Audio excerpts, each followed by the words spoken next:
Rajshree soul से सारी updates पाने के लिए बेल आइकन दबाइए।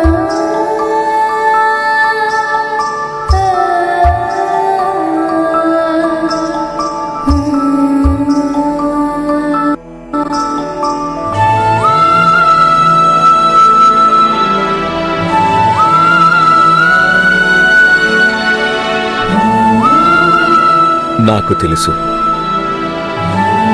మీ అందరికీ బాయిజామ్మ లేని లోటు అనుభవం అవుతుంది. సాయి, నాకు తెలుసు తను ఎప్పుడు మాతోనే ఉంటుంది. నానమ్మ చేతితో తిన్న భోజనం గుర్తుకు వస్తుంది. ఆమె ఒడిలో తలపెట్టుకొని పడుకున్నది గుర్తుకు వస్తుంది. నానమ్మ ఉంటే ఎలా అనిపించేదంటే నాకు ఎలా అంటే మండు టెండలో చల్లని నీడలా. అందుకని నేను అనుకున్నాను మనం బాయిజామ్మ జ్ఞాపకార్థం కొన్ని మొక్కలు నాటుదామని. ఎందుకంటే ఆ మొక్కలు మనకి సదా బాయిజామ్మ తోడుగా ఉన్న అనుభూతిని కలిగిస్తాయి. ఇంకా ఆమె ఆశీసుల నీడ సదా మనల్ని సేద తీరుస్తుంది.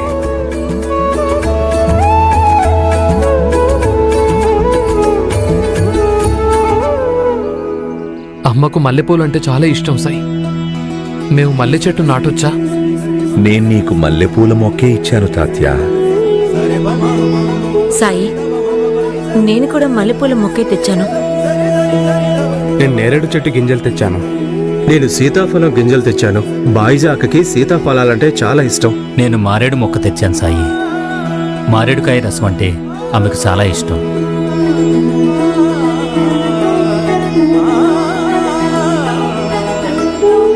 చూసావా తాత్యా, బాయిజామ్మ అందరికీ ఎంత ఆత్మబంధువు. అందరికీ ఆమె ఇష్టాలు తెలుసు.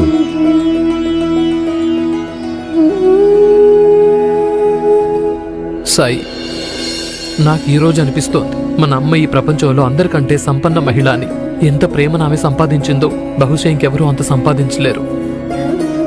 సాయి, నానమ్మ జ్ఞాపకంగా పెద్ద తోటే తయారవుతుంది, కానీ దాని సంరక్షణ కోసం ఎవరో ఒకరు కావాలిగా. బాజీ, దాన్ని సంరక్షించే వాళ్ళని కూడా ఏర్పాటు చేశాం.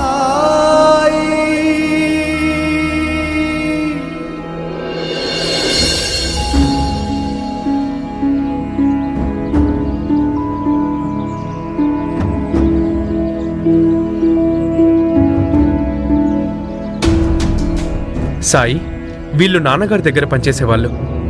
నాన్నగారి దగ్గర పని వదిలేసి నా దగ్గరికి వచ్చేశారు. మేమైతే కేశవబాబు కారణంగానే అక్కడ పనిచేస్తున్నాం.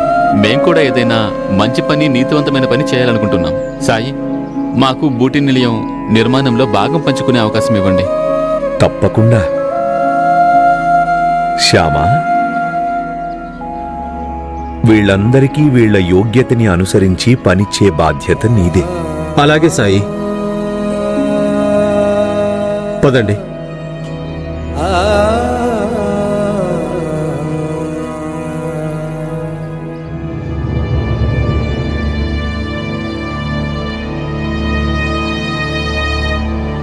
నువ్వెందుకు వెళ్ళలేదు?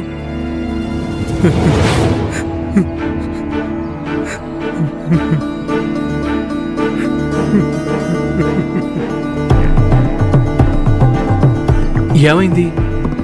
ఎందుకు ఏడుస్తున్నావు నువ్వు? నేను చాలా పెద్ద తప్పు చేశానయ్యా. బాయిజక్క మరణం నా వల్లే సంభవించింది.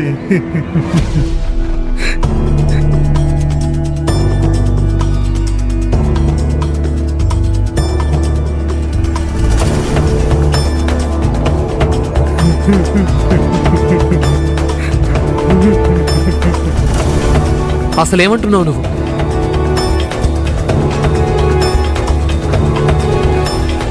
శాంతంగా ఉండు. ఏడు పాపి, నీ మనసులో మాట వివరంగా చెప్పు. అందరూ నన్ను క్షమించండి. నా వల్ల చాలా పెద్ద తప్పు జరిగింది. నాకు ముందే విషయం తెలిసింది. బాజీ ఆ రోజు సర్కార్ తోటలో మామిడి పళ్ళు దొంగలించడానికి రాలేదని.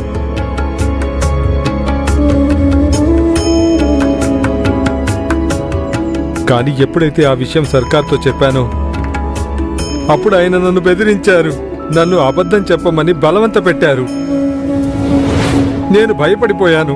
అందుకే నేను అబద్ధం చెప్పాను. తర్వాత నాకు తెలిసింది ఆ అబద్ధం కారణంగానే తాత్య అన్న ఆరోగ్యం చెడిపోయిందని. ఇక మీ ఆరోగ్యం చెడిపోవటం చూసి బాయిజా పెద్దమ్మ ఆరోగ్యం కూడా చెడిపోయింది. ఒకవేళ ఆ రోజు నేను అబద్ధం చెప్పకపోయి ఉంటే, నేను ధైర్యంగా నిజం చెప్పి ఉంటే, అప్పుడు బాయిజా పెద్దమ్మ ఈ రోజు మన మధ్య ఉండేది.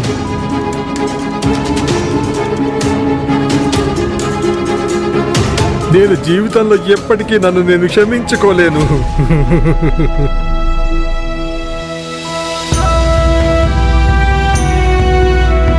నువ్వు అబద్ధం చెప్పావా? నిజం తెలిసి కూడా ఇంత పెద్ద అబద్ధమా? ఇప్పుడెందుకు ఏడుస్తున్నావు? ఏదైనా నష్టం జరిగితే దాని లోటు క్షమాపణ చెప్పడం వల్ల తీరిపోదుగా.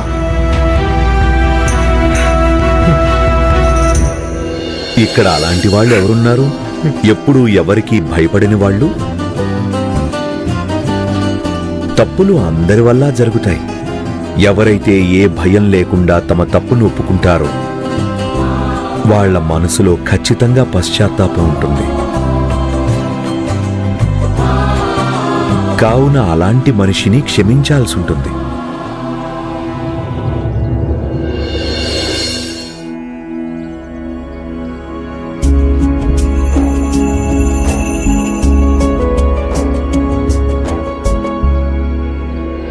అమ్మ ఉంటే అప్పుడు అమ్మ కూడా నిన్ను క్షమించేసి ఉండేది.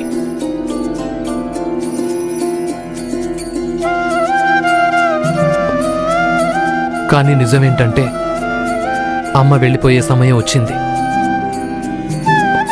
దానికి ఎవరం బాధ్యులం కాదు. అందుకని నిన్ను నువ్వు దోషిగా అనుకోవద్దు.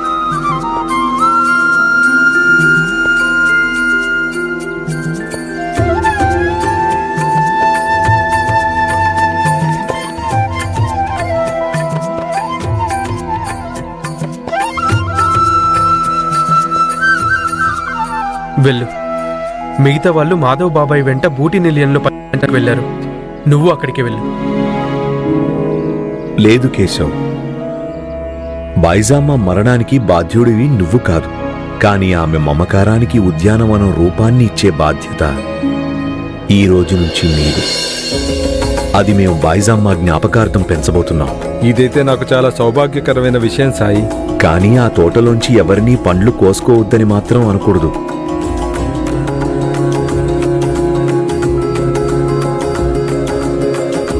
బాయిజామ్మ అన్నపూర్ణాదేవి.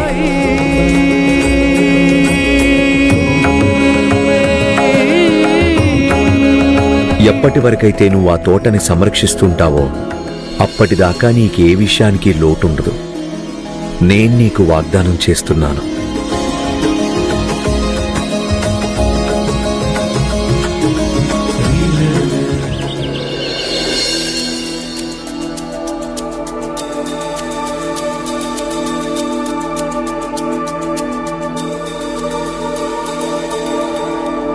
ఈ నౌకర్లు అంగరక్షకులు అందరూ ఈరోజు ఎక్కడికి వెళ్ళిపోయారు? వీళ్లకు ఏ పని కోసం నేను డబ్బులు ఇస్తున్నానో అర్థం కావట్లేదు. హరి ఓం. సర్కార్, సర్కార్,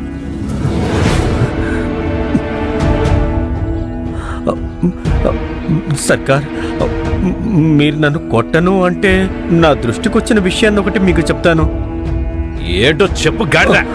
సర్కార్, అది మరి తోటమాలి అంగరక్షకులు పని మానేశారు. అలాగా? కానీ ఎందుకు?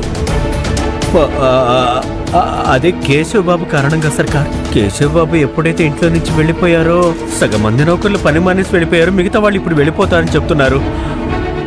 ఇప్పుడు ఆ తోటమాలి ఏం చెప్తున్నాడంటే వాడు పని మానేసి ఆ బైరాగికి సేవ చేస్తాడంట. అలాగే అక్కడ మీ గురించి అందరికీ నిజం చెప్పేస్తాడంట సర్కార్. ఎందుకు చెప్పలేదురా?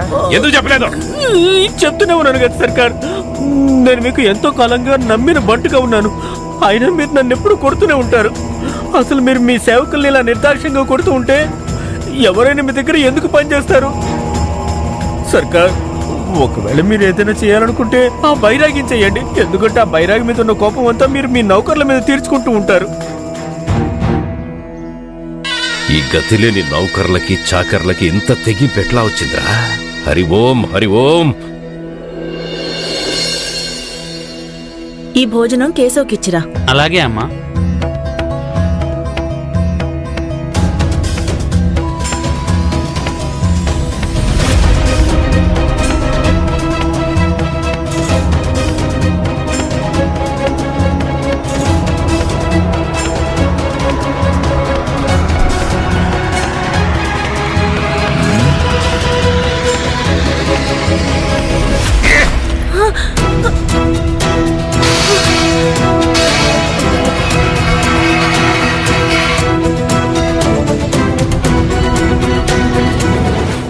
నీ సంగతి తర్వాత చెప్తాను రా. నేను కూడా ఇలా తిట్లు తింటూ పనిచేయలేను సర్కార్. నేను వెళుతున్నాను. ఏం కూర్చావురా? ఇలారా ఇలారా. నేనైతే కొంచెం ఆ రోజు నీ కళ్ళ ముందే నేను కేశవ్తో సంబంధం తెంపేసుకున్నాను. కానీ నువ్వు నాకు ఇసుమంతైన విలువివ్వకుండా, భర్త పరువు మర్యాదల గురించి ఆలోచించకుండా వాడి కోసం భోజనం పంపిస్తున్నావా? కేవలం మాటలతో రక్త సంబంధాలు తెగిపోతాయా అండి? ఏమండి, వాడు మన కొడుకండి. నేను జన్మనిచ్చాను వాడికి.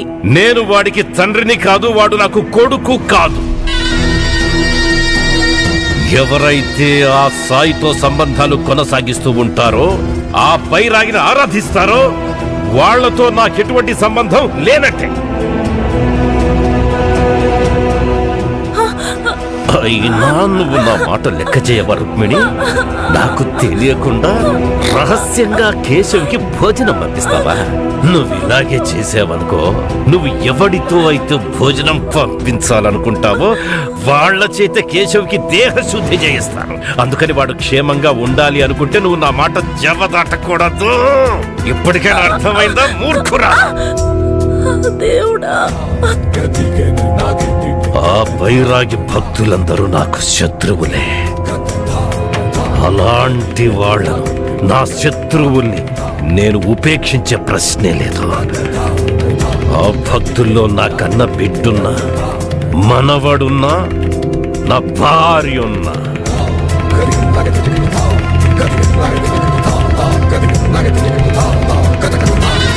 హరి ఓం.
అసలైన సంతోషం నేను జీవించి ఉండగా నిన్ను సంతోషంగా చూడటం, నువ్వు స్వతంత్రంగా ఉండడం చూడడం, అదే నా జీవితంలో అతిపెద్ద విజయం అవుతుంది నాన్న. అమ్మా,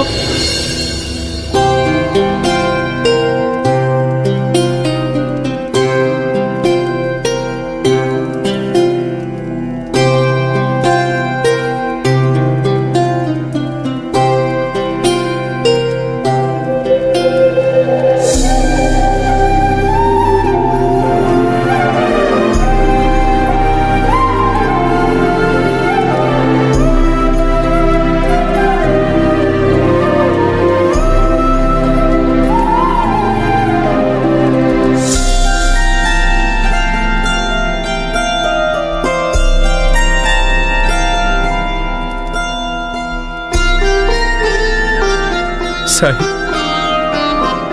ఏమైనా ఉపమానాలు చెప్పి మనసుని తేలికపరచరా? బైరాగిని కేశవ్. బైరాగులంటే మాయా మోహాలకి అతీతులవుతారు. కానీ బైజామా మమత నన్ను వివసుణ్ణి చేసేసింది. తల్లి ప్రేమంటేనే అలాంటిది. ఏ ఉపమానాలు కూడా, ఏ కథలు కూడా అమ్మకి దూరమైన బాధని, దుఃఖాన్ని తగ్గించటంలో అసఫలమే అవుతాయి. కానీ తల్లి మమతలో చాలా శక్తి కూడా ఉంటుంది. కేశవ్, కులకర్ణి సర్కార్ కూడా నిన్ను మీ అమ్మ నుంచి ఎక్కువ రోజులు దాకా దూరంగా ఉంచలేడు. నిజమా? ఓం సాయి ఓం సాయి ఓం సాయి ఓం సాయి నేను చెప్పిన నుంచి వెళ్ళిపోమనే. మేము ఇక్కడి నుంచి వెళ్లేదే లేదు, సర్కారుని కలిసే వెళ్తాము. ఒక్కసారి చెప్తే మీ బుర్రకెక్కదా? ఎక్కడి నుంచే? ఏంట్రా హడావిడిక్కడా? సర్కార్ మేము మిమ్మల్ని కలవాలని వచ్చాము. అలాగా మొత్తం అందరూ కట్టగట్టుకొని వచ్చేసారా? హరిఓం, ఇంతకు ఎందుకు కలవడానికి వచ్చారు? సర్కార్, మా పంట మీకు అమ్మి చాలా రోజులైపోయింది, కానీ ఇంతవరకు డబ్బు ఇవ్వలేదు మాకు. ఇప్పుడు తిండికి కూడా కష్టం అవుతుంది. మా డబ్బులు మాకు ఇవ్వండి. అన్నట్టు నేను మీ అందరికీ ఒక మాట చెప్పడం మర్చిపోయానయ్యా. అసలు జరిగిన విషయం ఏంటంటే, ఆంగ్లేయ సర్కారు వారు పన్నుల్ని పెంచేశారు. అలాగే మీరందరూ నాకేదైతే ధాన్యాన్ని అమ్మారో దాంట్లోంచి సగం డబ్బులు పన్ను కిందే పోయాయి. సగం డబ్బులు మీరేదైతే అప్పులు తీసుకున్నారో దాని కింద సరిపోయినట్టే. కాబట్టి ఈసారి ఓ పని చేయండి, వచ్చే పంటకి బాగా కష్టపడండి. అప్పుడు పంట బాగా పండుతుంది, అలాగే మంచి ధర కూడా వస్తుంది. హరిఓం, ఇది చాలా అన్యాయం సర్కార్. పన్నులు పెరిగాయని ముందుగా మాకు సమాచారం ఇవ్వలేదు. ఇంకా ఏ లెక్కన డబ్బులు మినహాయించుకున్నారో మేము తెలుసుకోవాలి. చూపించండి మాకు. ఆహా, చూపిస్తాను, తప్పకుండా చూపిస్తాను లెక్కలు. ఎవరెవరు లెక్కలు చూడాలనుకుంటున్నారో వాళ్ళు కాస్త ముందుకు రండి.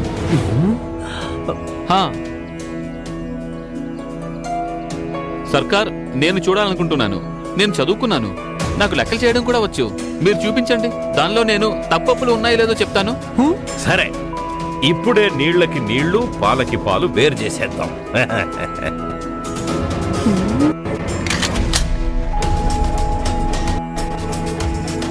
ఇదిగో చూడు లెక్క.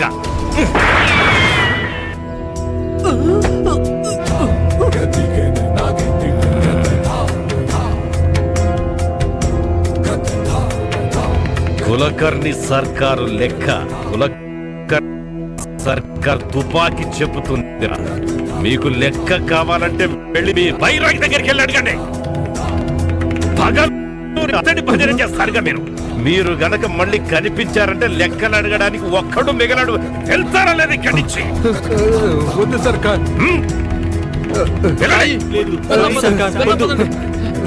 లెక్కలు కావాలా? వైరాగి, నీ భక్తులందరినీ కష్టాలు చుట్టుముట్టాయి. ఎంతమందిని రక్షిస్తావు చూస్తా.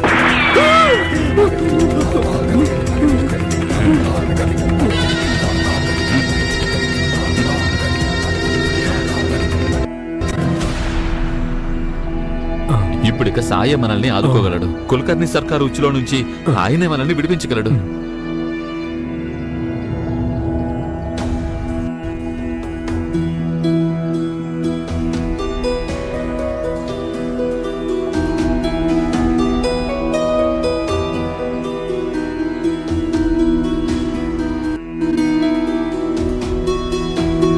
ఏం జరిగింది? మీరంతా ఇంత భయంగా ఉన్నారెందుకు? సాయి, సర్కార్ మళ్ళీ లెక్కల్లో అవకతవకలు చేశారు. అది ఈసారి చాలా పెద్దగా. మేము గట్టిగా లెక్కలు అడిగేసరికి ఆయనకి కోపం వచ్చింది. తుపాకీ ఎక్కుపెట్టి మా మీద తూటాలు పేల్చాడు. ఏదో మేము మీ దయ వల్ల ప్రాణాలు కాపాడుకుని అక్కడి నుంచి పారిపోయి వచ్చాము. ఇప్పుడు మీరే మాకు న్యాయం జరిపించాలి సాయి. తప్పకుండా చేస్తాను, కానీ ముందు నాకు సహాయం చేయాల్సి ఉంటుంది. చెప్పండి సాయి. నేనిప్పటికిప్పుడు ఈ బియ్యం గింజలు లెక్క పెట్టాలనుకుంటున్నాను. నువ్వు లెక్క పెట్టి నాకు వెంటనే చెప్పగలవా? సాయి, ఇవి ఇవి చాలా ఎక్కువ గింజలు ఉన్నాయి సాయి. అందుకేగా సహాయం అడుగుతున్నాను. కానీ సాయి, ఇవి లెక్క పెట్టాలంటే ఒక పగలు ఒక రాత్రి గడిచిపోతుంది. కానీ నేను ఇప్పటికిప్పుడే తెలుసుకోవాలి ఈ బియ్యం గింజలు ఎన్నున్నాయో. కానీ ఇంత తొందరగా ఎలా? ఇంకా ఎవరైనా ఉన్నారా సాయికి సహాయం చేయగలిగే వాళ్ళు?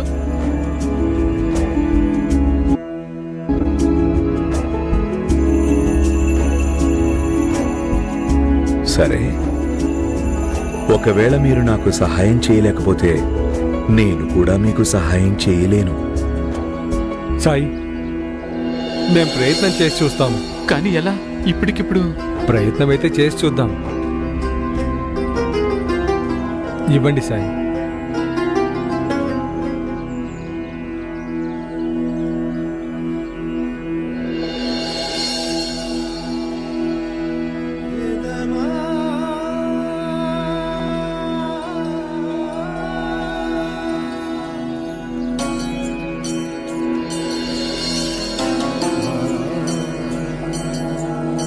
అందరికీ ఒక్కొక్క గుప్పెడు బియ్యం వచ్చాయి. మీరందరూ ఇప్పటికిప్పుడు లెక్క పెట్టగలరు కదా?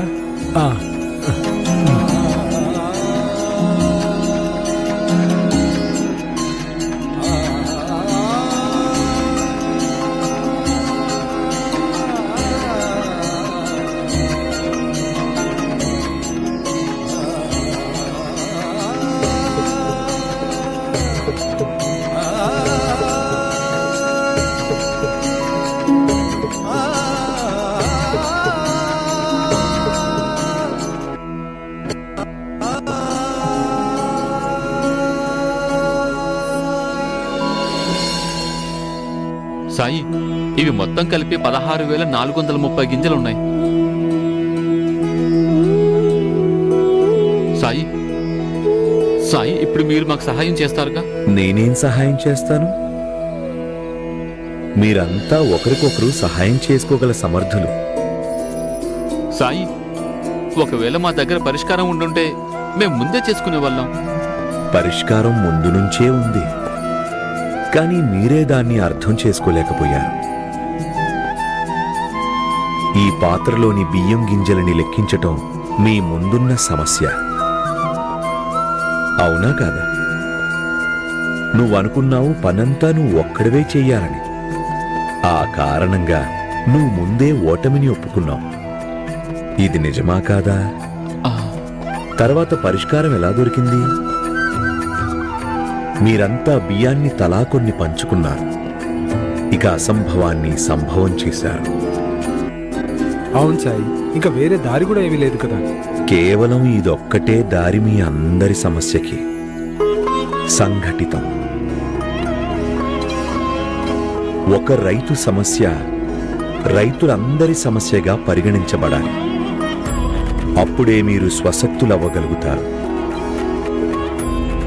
ఎప్పటి వరకైతే మీరు ఐకమత్యంగా ఉండి ఒకరి భారాన్ని ఒకరు పంచుకోవటం జరగదో అప్పటిదాకా స్వశక్తులు అవ్వలు. ఇక ఎప్పుడైతే స్వశక్తులవుతారో అప్పుడు తెలుసుకుంటారు ఒక మధ్యవర్తి గాని లేక అద్భుతాల అవసరం గాని లేదని. పంటలు పండించడం మొదలుకొని వాటిని అమ్మేంత వరకు బాధ్యతలు కలిసి పంచుకోండి. ఎప్పుడైతే సంఘటితంగా ఉంటారో అప్పుడు స్వశక్తులుగా ఉంటారు. అప్పుడు ఎవరూ మిమ్మల్ని మోసం చేయలేరు. రండి, నాతో వివరంగా చెప్తాను. రండి.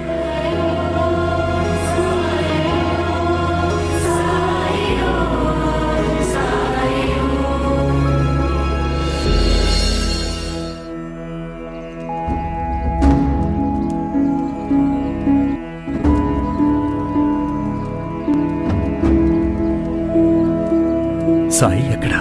ఇప్పుడే వస్తాను, నన్ను ఇక్కడే వేచి ఉండమని చెప్పి ఆయన ఎక్కడికో బయటికెళ్లారు. చిత్రంగా ఉంది. సాయి నాకు మిమ్మల్ని అందరినీ పిలుచుకురమ్మని పంపించారు, కానీ ఆయన ఎక్కడికో వెళ్ళిపోయారు. సాయి, ప్రణామాలు సాయి.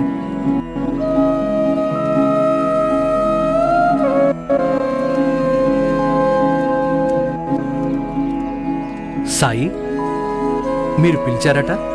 ఆ మీతో ఒక ముఖ్య విషయం మాట్లాడాలి. కూర్చోండి.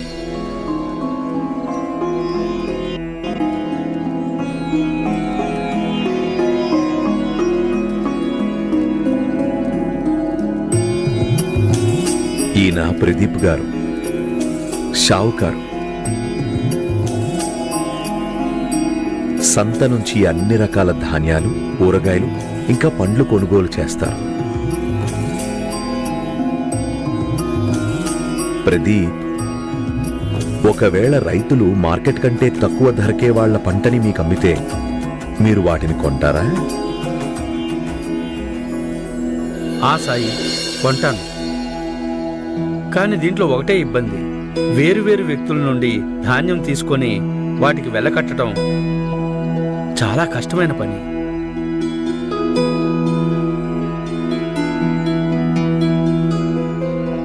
ఒకవేళ మొత్తం అన్నీ ఒకే చోట దొరికితే, ఒకేసారి మీకు మొత్తం డబ్బులు ఇవ్వాల్సి వస్తే అప్పుడు? అలా అయితే అసలు ఇబ్బందే ఉండదు. కానీ ఇది ఎలా సాధ్యం? ఐకమత్యంతో, సంఘటితంతో. మీరందరూ కులకర్ణి సర్కార్కే ధాన్యం అమ్ముతున్నారు కదా, అందుకే మనం షిరిడీలోనే ఒక రైతు సంఘం ఏర్పాటు చేద్దామా? అందరం ఒకటిగా కలిసి పంటలు పండించాలి, ఇంకా లాభాలు కూడా సమానంగా పంచుకోవాలి. ఒకే కష్టం ఇంకా ఒకే లాభం అవుతుంది. అందరూ సమానం, అందరూ వాళ్ల పంటలని ఒకే చోట జమ చేస్తారు. పాటిల్ గారు వాళ్లకి అధ్యక్షుడిగా ఉంటారు. ప్రదీప్ దగ్గరికి ధాన్యాన్ని చేరవేసే బాధ్యత మీదే అవుతుంది. ధాన్యం తీసుకుని ప్రదీప్ మొత్తం డబ్బులిచ్చేస్తాడు. ఇక ఆ డబ్బులని పాటిల్ గారు రైతులందరికీ సరిసమానంగా పంచుతారు. ఈ విధంగా మీరంతా ఒకటయ్యారంటే అప్పుడు మీ నుంచి మీ హక్కులని ఎవ్వరూ లాక్కోలేరు. సాయి, నేను వార్తాపత్రికల్లో చదివాను, దీన్ని విదేశాల్లో కోఆపరేటివ్ అంటారు. అంటే సహకారం. ఎంత బాగుంటుందో కదా, మనం కూడా అలాంటి ఒక సంస్థను ఏర్పాటు చేసుకుంటే. సాయి, షిరిడి అంటే నాకు ఎంతో ప్రేమ. ఒకవేళ అలా జరిగితే అప్పుడు నేను రైతులకి వీలైనంత ఎక్కువ ధర ఇవ్వగలుగుతాను. అది మార్కెట్కి లాభం అవుతుంది. అంతేకాదు, వీళ్ళకి లాభాలు కూడా రెట్టింపు అవుతాయి. మరేంటి, మీరు సిద్ధమేనా సంఘటితం అవ్వడానికి?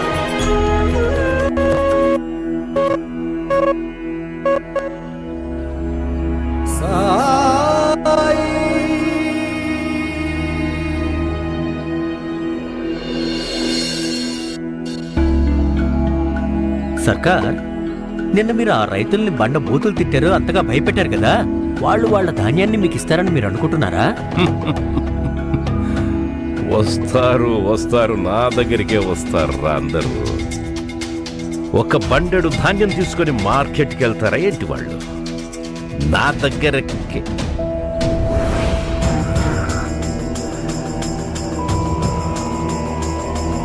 అటు చూడు, వచ్చేశారు.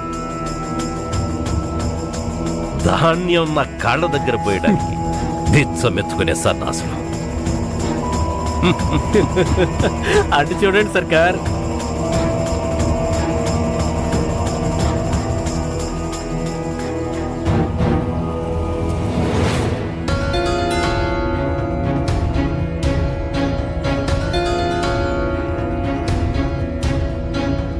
ఎక్కడికి వెళ్తున్నారా వీళ్ళంతా? తెలియదు సర్కార్. మరి ఏం తెలుసురా నీకు? చవట సన్నాసి.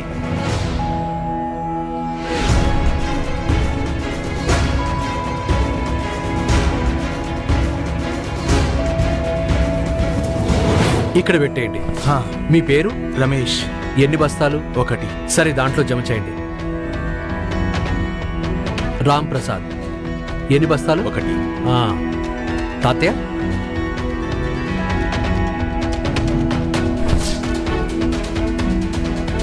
హరి ఓం.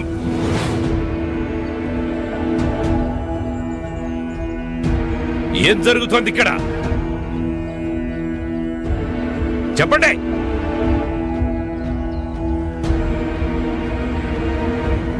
మీ అరాచకాలకి అంతం.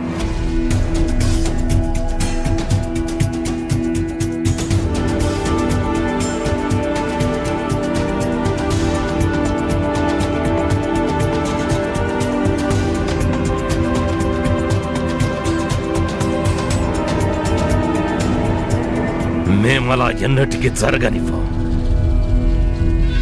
ఈ షిరిడి మాది.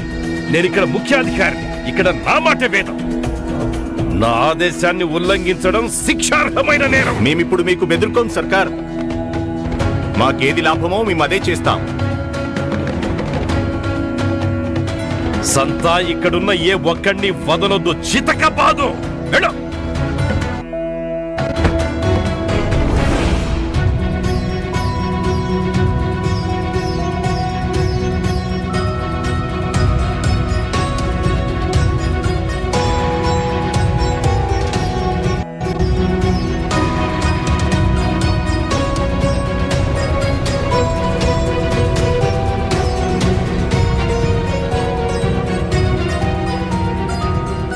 మేమందరం అహింసావాదులం నాన్నగారు. కానీ ఎప్పుడైనా రైతుల పొలంలోకి ఏదైనా అడవి జంతువు పంటని నాశనం చేయడానికి వస్తే అప్పుడు రైతుకి తన పంటని కాపాడుకోవడానికి దాన్ని తరిమి కొట్టడం కూడా వచ్చు.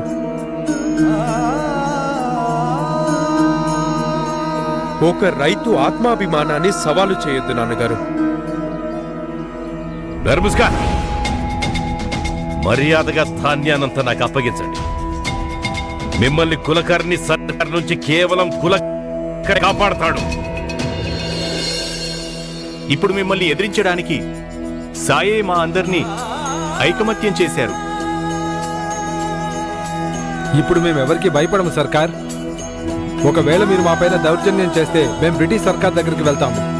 వెళ్ళి వాళ్ళని అడుగుతాం, వాళ్ళు నిజంగానే పన్నులు పెంచారో లేదో.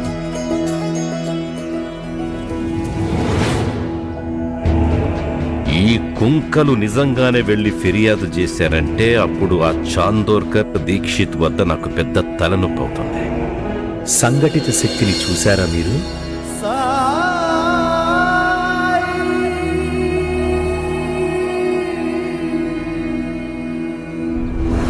బైరాగి, నీ భక్తులకు సంఘటితంగా ఉండాలని పాఠాలు నేర్పించి వీళ్ళని నాకు వ్యతిరేకంగా రెచ్చగొడుతున్నావు. అయితే ఏం చేస్తారు మీరు? ఇప్పుడు ఈ రైతులు మీకేమీ భయపడడం లేదు. కులకర్ణి సర్కారుని నేను. సమయం వచ్చినప్పుడు మీకే తెలుస్తుంది నేనేం చెయ్యగలను. హరి ఓం. ఇదైతే పక్కా. కులకర్ణి సర్కార్ ఇంత పెద్ద దెబ్బని సహించి మౌనంగా ఉండడు. ఆయన చేసే ఎదురుదాడిని మనం ఇలా ఎదుర్కోవాలి. బియ్యం లెక్కించమన్నప్పుడు కూడా ఇదే విధంగా మాట్లాడాం. కానీ ధైర్యం చేసి బియ్యం లెక్క పెట్టాం, అవునా? నువ్వు కేవలం నీ పని మీద దృష్టి పెట్టు. మిగతాదంతా ఆ భగవంతుని పైనే వదిలేయండి. సర్కార్, మీరు వాళ్ళని అలా వదిలేశారేంటి? అంటే వాళ్ళ ముందు మీ ఓటమిని ఒప్పేసుకున్నారా? అడ్డగా ఈ కులకర్ణి సర్కార్ ఎప్పటికీ ఓటమిని ఒప్పుకోడ్రా. నా చేతుల్లో ఇంకా అధికారం మిగిలే ఉంది. ఒళ్ళు దగ్గర పెట్టుకుని ఒక మాట విను.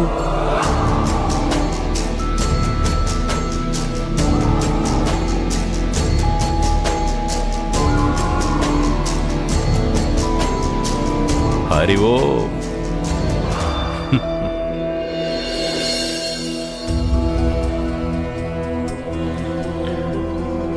ఎక్కడ చచ్చారు వీళ్ళంతా? హరి ఓం, హరి ఓం.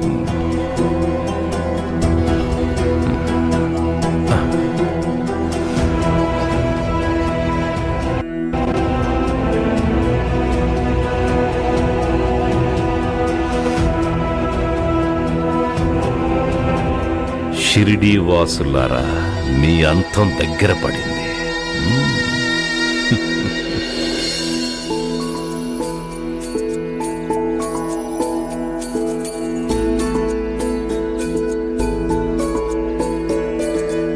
సాయి, మీరు మమ్మల్ని స్వశక్తులుగా మార్చారు సాయి. ఏ సమాజం చెయ్యి చెయ్యి కలిపి సంఘటితంగా నడుస్తుందో, ఎవరినీ వెనక వదిలేయకుండా ఆ సమాజం అభివృద్ధి చెందుతుంది. ఇక ఎక్కడైతే జనాలు కేవలం తమ స్వార్థమే చూసుకుంటారో అక్కడ నష్టమే జరుగుతుంది.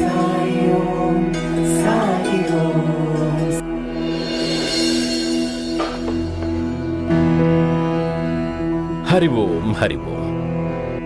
నేను మిమ్మల్ని ఇక్కడికి ఎందుకోసం పిలిపించానంటే, అది నేను కొందరు రైతుల భూముల్ని నా సొంతం చేసుకోవాలని అభిప్రాయపడుతున్నాను.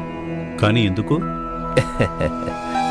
ఇది చూడండి, దీంట్లో కొందరు రైతుల పేర్లున్నాయే. వీళ్ళంతా నా దగ్గర చాలా సంవత్సరాల క్రితం రుణం తీసుకొని ఉన్నారు. అస్సలు వదిలేయండి, ఇప్పటిదాకా వడ్డీ కూడా కట్టలేకపోయారు. ఎంతకాలం చాలా ఓపిక పట్టానండి నేను. ఇక నాలో సహనం నశించిపోయింది.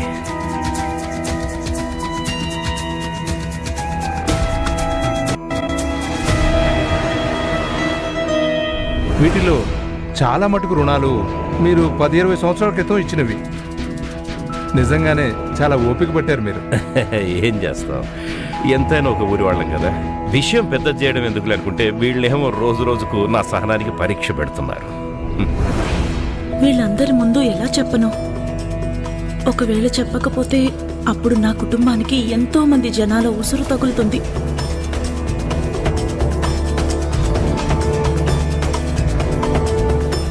నాకు ధైర్యం ఇవ్వండి సాయి. రామకృష్ణ హరి, రామకృష్ణ హరి, రామకృష్ణ హరి.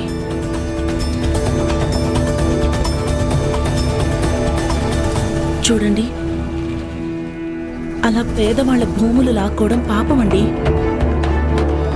మీరా పాపం చెయ్యకండి.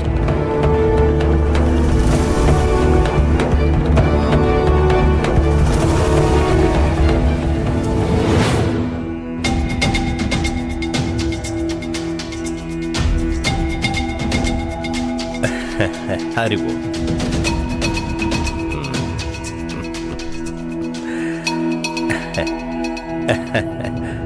రుక్మిణి, ఈనాటి వరకు నీ మాట ఎప్పుడైనా నేను కాదన్నాను? అచ్చం నువ్వు కూడా నాలాంటి దానివే.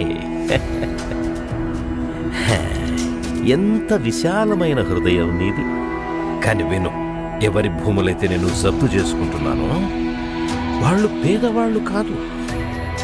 అనవసరమైన ఖర్చులు చేయడానికి వాళ్ళ దగ్గర డబ్బులున్నాయి కానీ మనకివ్వడానికి లేవు. అంటే చూస్తున్నావా, వీళ్ళు పేదవాళ్ళుగా నటిస్తున్నారంతే. అందరి దగ్గర డబ్బులున్నాయి, పంటలు బాగా పండాయి. నీకు విషయం చెప్పనా రుక్మిణి, వాళ్ళు ఎప్పుడైతే నాకు డబ్బులు ఇస్తారో అప్పుడు ఆ డబ్బులతో నేను షిరిడీని అభివృద్ధి చేస్తాను.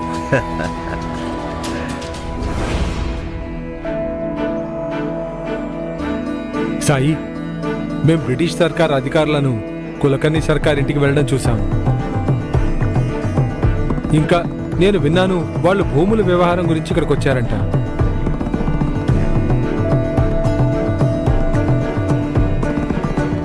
సాయి, కొంపదీసి కులకర్ణి సర్కార్ మా పొలాలను ఏమైనా ఆయన ఖచ్చితంగా దొంగ దెబ్బ తీస్తాడు.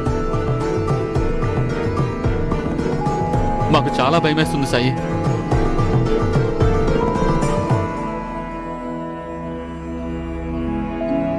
కేశవ్, ఒక పని చే. ఒక కాగితం మీద రైతులను అడిగి వాళ్ల లెక్కలన్నీ రాయి. వీళ్ళు కులకర్ణి సర్కార్ దగ్గర ఎంత అప్పు తీసుకున్నారో, ఇంకా దాంట్లో ఎంత అప్పు తీర్చారు అని.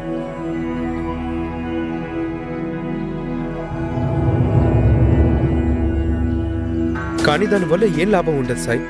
ఏ దస్తావేజుల మీదైతే సంతకం చేసి సీల్ వేసి ఉంటుందో దానికే విలువ ఉంటుందో చట్టం దృష్టిలో. కేశవ్, అన్నిటికన్నా పెద్ద న్యాయస్థానం ఆ రామయ్యది. మనం ఆయనకే మొరపెట్టుకుందాం.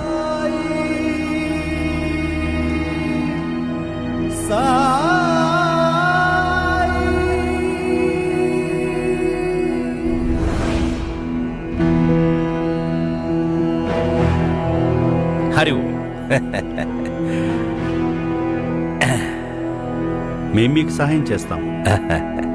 దానికన్నా ముందు మేము మీ అకౌంట్స్ చూడాలి. మొత్తం లెక్కలు, అప్పు ఎంత ఇచ్చారు, ఎంత చెల్లించారో, ఎంత బకాయిలున్నాయో. తప్పకుండా ఇప్పుడే చూపిస్తాను. కానీ లెక్కలవి చూసిన తర్వాత మీరు సంతృప్తి చెందితే కనుక వేలం పాటకి ఎప్పటికీ ఆదేశాలు జారీ చేస్తారు? ఈ రోజంటే ఈ రోజే. హరి ఓం, అంతకంటే కావాల్సిందే ఉంది. ఇప్పుడే వస్తా.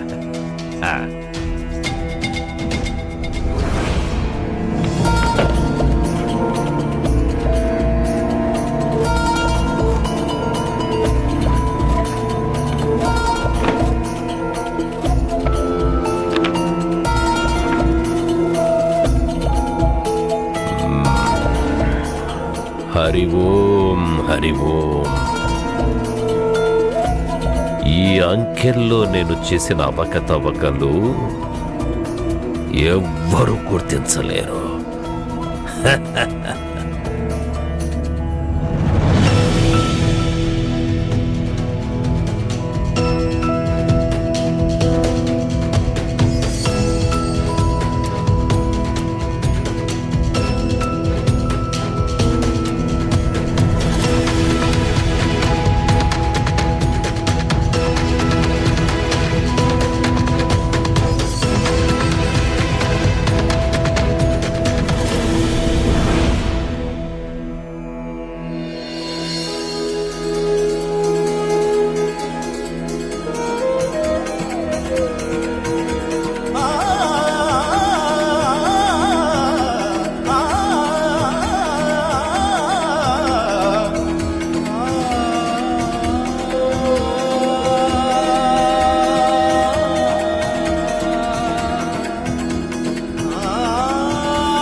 హరి ఓం, హరి ఓం.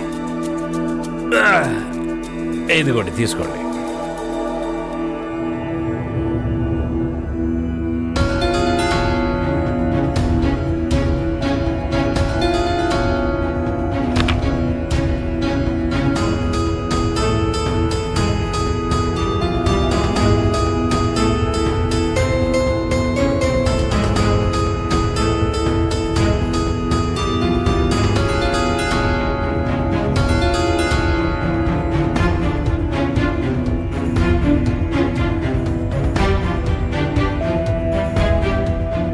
ఏమైందండి? అన్ని సరిగ్గానే ఉన్నాయిగా. ఏంటి, ఎక్కడ సరిగ్గా ఉన్నాయి? వీళ్ళందరూ మీకు అసలు ఇంకా వడ్డీ కంటే ఎక్కువ డబ్బులు ఇచ్చున్నారు. వాళ్ళ నుంచి మీరు 10 రెట్లు ఎక్కువ డబ్బులు వసూలు చేశారు. ఏంటి? మీ సొంత ప్రజలనే మీరు మోసం చేస్తున్నారు. సొంత వాళ్ళకి ద్రోహం చేస్తున్నారు మీరు. చూపించండి, చూడండి.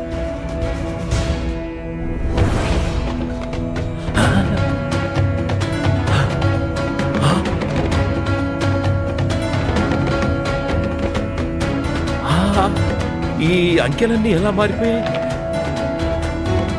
వీటిని ఎవరిలా మార్చారు? ఏం మాట్లాడుతున్నారు కులకర్ణి గారు? ఈ సంతకం మీది కదా? ఈ వేలు ముద్రలు గ్రామస్తులవి కాదా?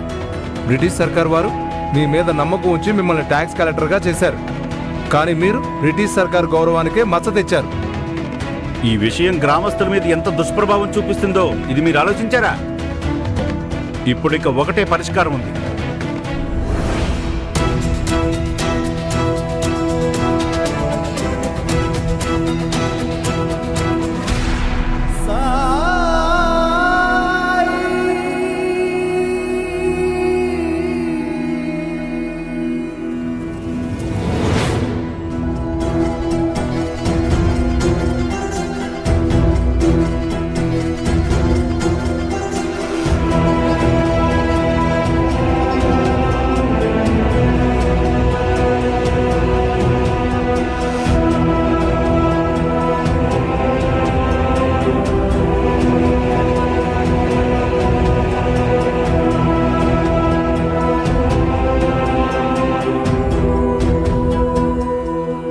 దస్తావేజులు అయితే ఇచ్చేశారు.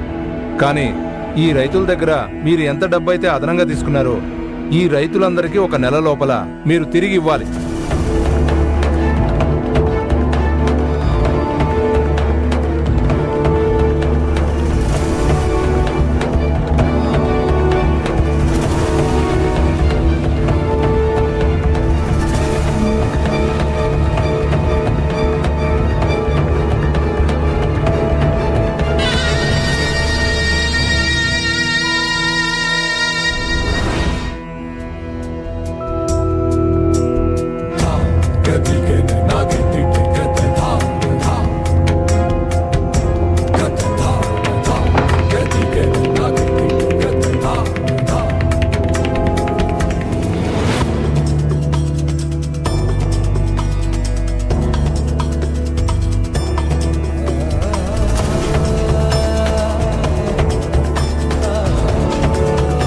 ఏంటి సాయి, ఏమైంది మీకు? ఏంటి గాయం? కేవలం ఒకరి నమ్మకాన్ని నిలబెడుతున్నాను దిలావర్.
హరి ఓం హరి ఓం, మీరిక్కడ? ఇది తీసుకోండి. నగర పరిషత్తు సభ్యుని పదవి చాలా బాధ్యతాయుతమైనది. ఆ పదవి ఉద్దేశమే ప్రజలకి సేవ చేయటం, వారి సమస్యల్ని పరిష్కరించటం, అంతేకాని వాళ్ళని మోసం చేయటం కాదు. మీరు ఈ బాధ్యతాయుతమైన పదవిని మీ వ్యక్తిగత లాభాలకి అవసరంగా మలుచుకున్నారు. అందుకే మీ సభ్యత్వాన్ని రద్దు చేయడం జరిగింది. అలాగే మీ అక్రమాలపైన ఎంక్వైరీ వేయటం జరిగింది.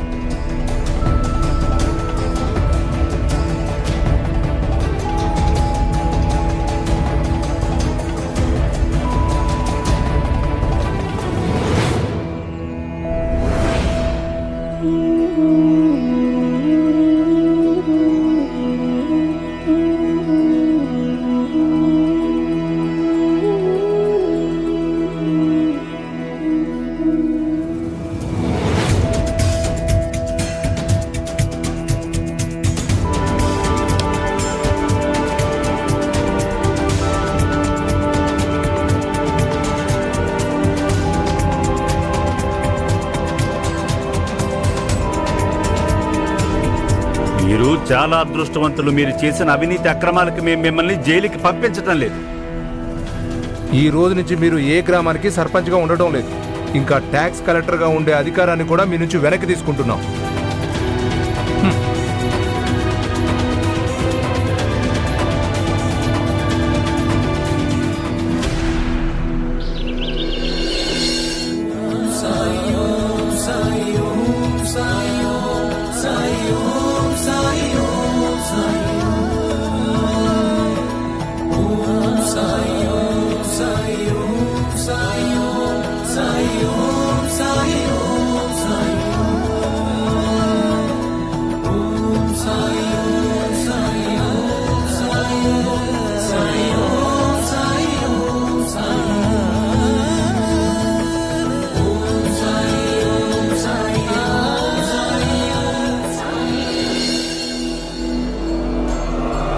సర్కార్, ఈ ఏడు మన పొలాల్లో మన చేతికి కేవలం ఇంతే పట్టొచ్చింది సర్కార్. మన పొలాల్లో పనిచేసే కూలీలందరూ వెళ్ళిపోయి ఆ గ్రామస్తులతో కలిసిపోయారు సర్కార్. ఇంకొక విషయం చెప్పమంటారా? ఈసారి గ్రామస్తుల పొలాల్లో పంట చాలా పుష్కలంగా పండింది.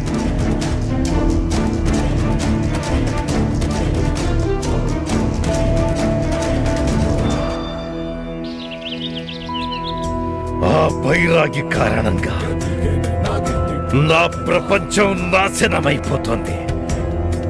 నా పరువు ప్రతిష్టలకి భంగం కలుగుతోంది. ఆంగ్లేయ సర్కారు వారు నా ధనాన్ని, బంగారాన్ని జప్తు చేసుకున్నారు. వసూలు అధికారాన్ని కూడా నా నుంచి లాగేసుకున్నారు. నేను నష్టపోయాను కాబట్టి నాకు కలిగిన ఈ నష్టాన్ని ఊరంతా అనుభవించాల్సిందే. ఎవ్వరూ తప్పించుకోలేరు, ఎవ్వరూ తప్పించుకోలేరు. హరి ఓం.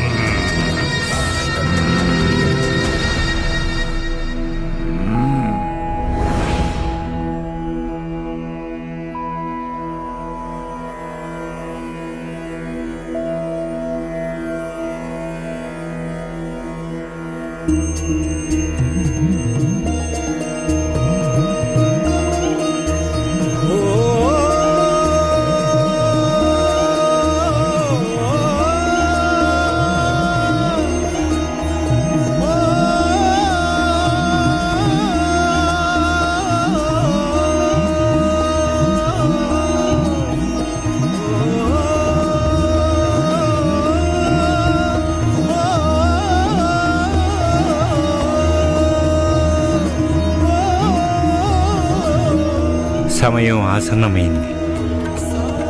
ఈ సమయం కోసమే నేను ఎదురు చూస్తున్నాను.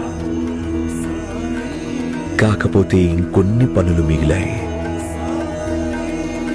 నీ కృప వల్ల అవి కూడా పూర్తయిపోతాయి.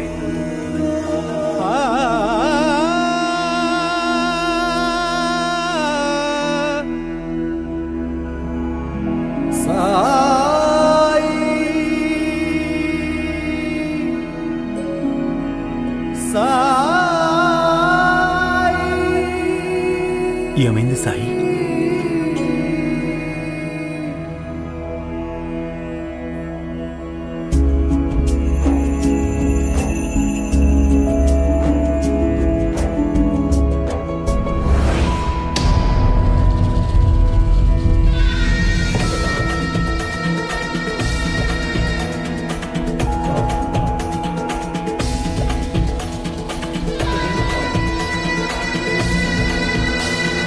సర్కార్, మనం జీవితాంతం ఊళ్ళో జనాలందరినీ దోచుకున్నాం.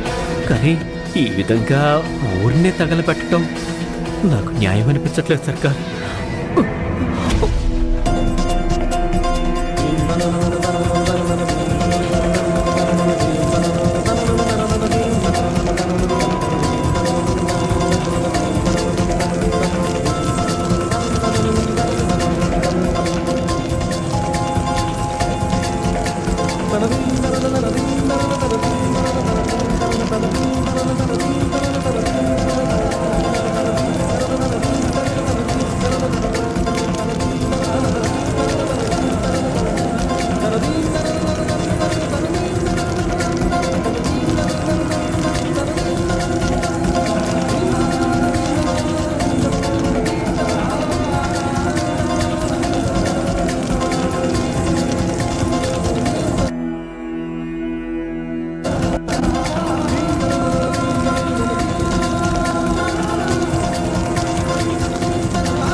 హరి ఓం హరి ఓం. ఇంతకాలం నేను ఆ సాయిని భక్తులకి దూరం చెయ్యాలనుకున్నాను, కానీ ఈ రోజు నేను ఆ భక్తుల్నే శాశ్వతంగా సాయికి దూరం చేసేస్తున్నా. వైరాగి, ఇప్పుడు చూస్తా నువ్వు నీ భక్తుల్ని ఎలా రక్షిస్తావు. హరి ఓం.